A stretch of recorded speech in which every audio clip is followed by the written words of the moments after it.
नमस्कार दोस्तों, आज की इस वीडियो में हम बात करने वाले हैं मुख्यमंत्री सुखाड़ राहत योजना के बारे में। जैसे कि आपको पता होगा कि किसानों का आवेदन हो रहा है और किसानों का आवेदन करने के लिए 1 रुपया का टोकन जरूरी होता है। तो 1 रुपया का टोकन कैसे निकालेंगे, नए किसान का आवेदन कैसे करेंगे, पूरे डिटेल में हम आपको जानकारी देने वाले हैं। अगर आपको नहीं पता तो इस वीडियो को जरूर एंड तक देखिएगा, स्टेप बाय स्टेप पूरी डिटेल में बताने वाले हैं। तो चलिए फिर वीडियो को शुरू करते हैं। तो फ्रेंड, वीडियो को शुरू करने से पहले मैं हमेशा की तरह करूंगा छोटा सा गुजारिश, अगर चैनल में नए हैं तो सबसे पहले सब्सक्राइब कर लीजिए, साथ में बेल आइकन दबा दीजिए ताकि इस तरह का नोटिफिकेशन आपको सबसे पहले मिल सके। इस तरह का हमसे डालते रहता हूँ।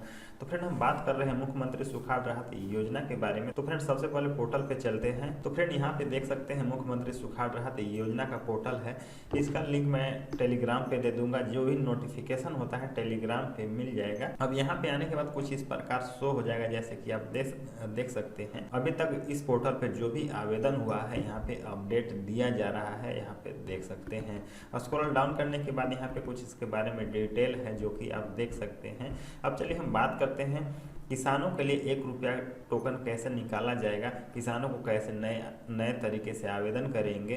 तो चलिए यहाँ पे सबसे पहले पंजीकरण का ऑप्शन दिया गया है। तो इस वाले ऑप्शन पे क्लिक करके अगर आप एक CSC VLE हैं तो ही आप लॉगिन कर पाएंगे। अगर आप एक किसान हैं तो आप अपने नज़दीकी CSC सेंटर पे जा करके अपना आवेदन करा सकते हैं। 1 रुपया वाला टोकन साथ में जरूर ले लें। अब चलिए पंजीकरण करे पे क्लिक करने के बाद 2 योजना का नाम शो हो जाएगा, जैसे कि यहाँ पे देख सकते हैं मुख्यमंत्री सुखाड़ राहत योजना और झारखंड फसल राहत योजना। तो सबसे पहले ऊपर वाले पे क्लिक कर लेना है मुख्यमंत्री सुखाड़ राहत योजना, क्योंकि मुख्यमंत्री सुखाड़ राहत योजना के लिए आप आवेदन कर रहे हैं।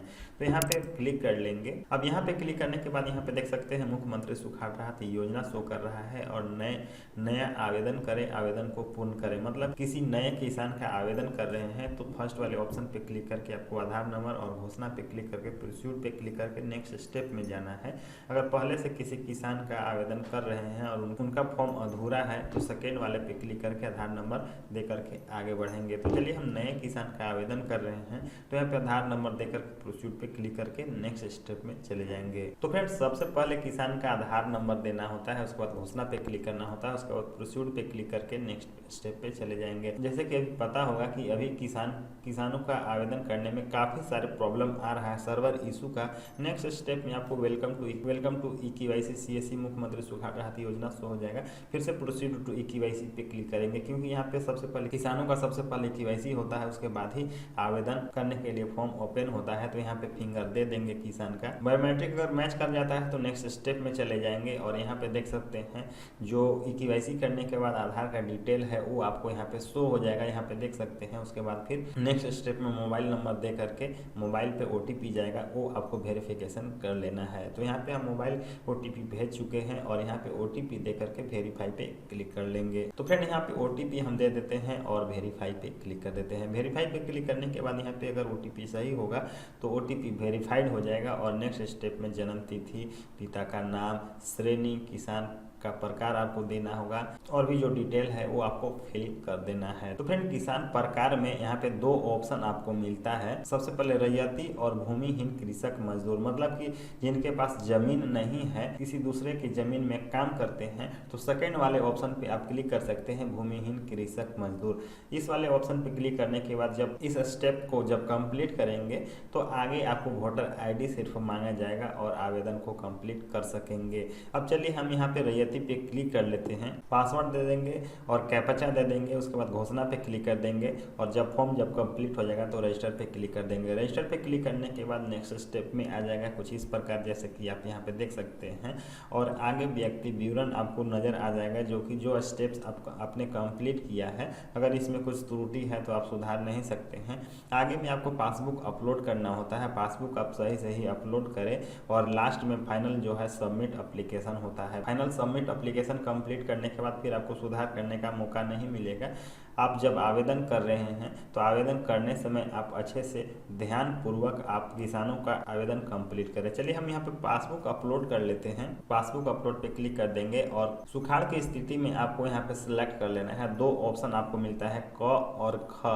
जैसे कि पिछले स्टेप्स में आपको भूमिहीन के लिए सेलेक्ट दिया जाता है। अगर भूमिहीन आप सेलेक्ट करते हैं तो यहाँ पे ग ऑटोमेटिकली आपको मिल जाएगा सुखाड़ की स्थिति में, और रैयती अगर आप सेलेक्ट करते हैं तो क और ख फॉर्म मिलेगा, तो ध्यानपूर्वक आपको पढ़ लेना है और आपको सेलेक्ट कर लेना है। सेलेक्ट करने के बाद नेक्स्ट स्टेप में आपको भूमि विवरण को जोड़ना होगा। भूमि विवरण पे क्लिक करने के बाद यहाँ पे आपको कंप्लीट सेलेक्ट करना होता है, जैसे कि जिला, अंचल, हल्का, मौजा, वॉल्यूम, संख्या जो है टोटली आपको डिटेल फिल करना होता है।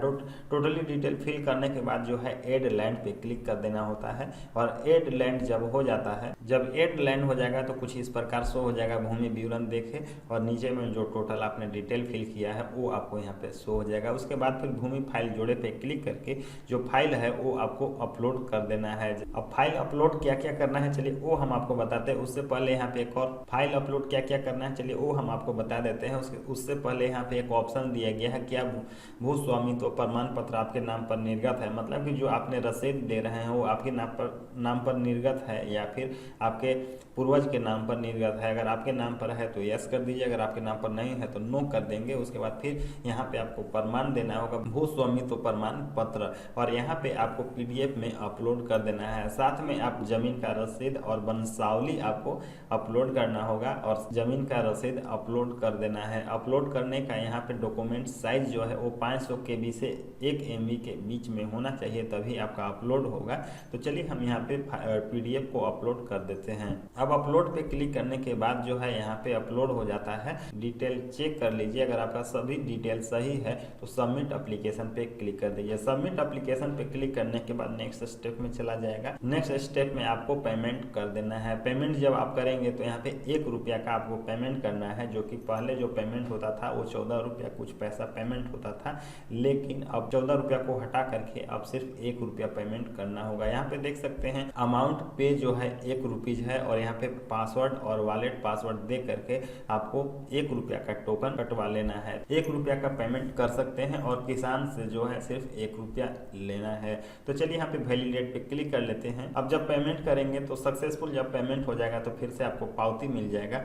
तो फ्रेंड यहाँ पे देख सकते हैं सक्सेसफुल पेमेंट होने के बाद कुछ पावती इस प्रकार मिल जाएगा और नीचे में दिया हुआ रहेगा झारखंड सरकार द्वारा आवेदन जमा करने की यह सुविधा केवल 1 रुपया में उपलब्ध कराई गई है। मतलब कि जो पेमेंट होगा वो सिर्फ 1 रुपया CSC वॉलेट से डिटेक्ट होकर के कटेगा और 1 रुपया ही आपका वॉलेट से पेमेंट होगा और किसानों से 1 रुपया ले करके आप इस आवेदन को कंप्लीट कर सकते हैं। तो फ्रेंड ये था प्रोसेस, पूरी डिटेल में हमने बताया। तो फ्रेंड इस प्रकार 1 रुपया का टोकन आपको लेना है। पूरी डिटेल में हमने बताया आवेदन कैसे करना है। नए किसान का, नए हो या फिर पुराने किसान हो, सभी किसान का आपको आवेदन करना है। पूरी डिटेल में हमने बताया। आई होप कि वीडियो आपको पसंद आया। अगर वीडियो पसंद आया तो कर दीजिए लाइक और अपने दोस्तों के साथ शेयर कर दीजिए। अब तक हमारे चैनल को सब्सक्राइब नहीं किया है जल्दी से सब्सक्राइब कर लीजिए, साथ में बेल आइकन दबा दीजिए ताकि ऐसे ही वीडियो आपको मिलता रहे। तो फ्रेंड मिलते हैं नेक्स्ट वीडियो नए टॉपिक के साथ, तब तक ले इतना ही और वीडियो देखने के लिए धन्यवाद।